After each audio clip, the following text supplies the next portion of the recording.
first shot. Yeah, no, I don't know who told you that, but no, and no, sir, absolutely not. Okay, but again, the shootout is the only situation where you don't have to immediately drop. Come on in, Miss Riviera. You can wait on the couch, sir. But the shootout is the only a shootout is the only situation where you don't have to actively drop them in that first 10 seconds. But the 10-second counter starts once the shooting has ceased for a good period of time. Like, say you're not getting shot for 2 minutes and you have good cover. If you're not getting shot for 2 minutes, your macro should have been dropped in that 2 minutes. Make sense? Yeah, that makes perfect sense, and I agree with that. And I appreciate you um, explaining everything to me. I kind of feel like you literally have to untrain me and then retrain me because I wasn't trained right.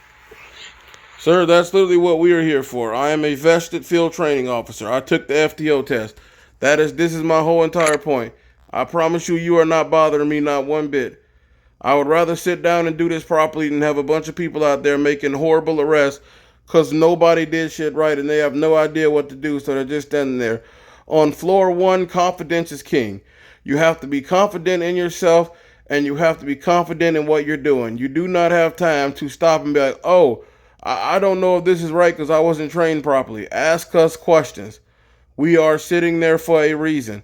We are not there to be scarecrows and just push out orders and not do anything ourselves. I appreciate I appreciate that, and I had a conversation with Stryker earlier.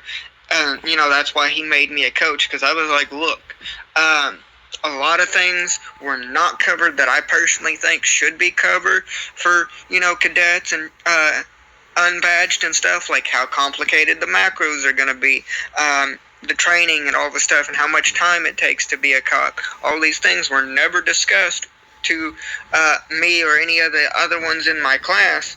And if you're gonna be a cop, you need to know what it's gonna take, or because if you don't want to put in that time, then there's no business you being one.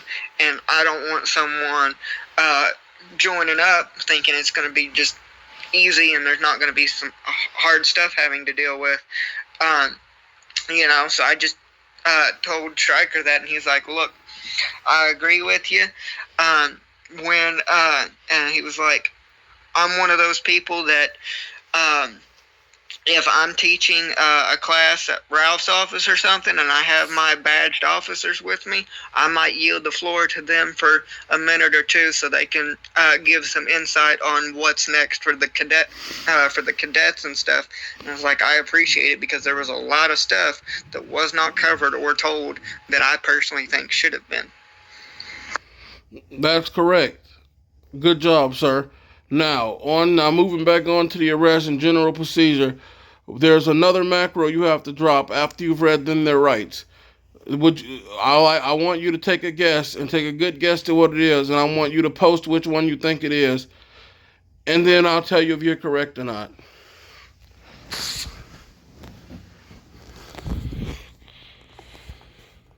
One second, Mr. Rivera. I'll be right with you, sir. Can I answer the question? That one? Absolutely. And good job as well, Mr. Rivera, if you did know it, sir. Points for you as well. I thought it was going to be the pat down one. Uh, actually, yes and no. Honestly, both of these are interchangeable, and it doesn't really matter how you do them as long as you get them done, right? But you do want to make sure you get them patted down as well. He's right. So he's right and he's wrong at the same time because those two are interchangeable. You can search them first and then say, "Sir, sit right with me while I go ahead and get you your charges read out." Or you can go ahead and say, "Sir, I'm going to read you your charges. You're being arrested for the following. Do you understand these? Now I'm going to be searching you." So they're interchangeable. Make sense?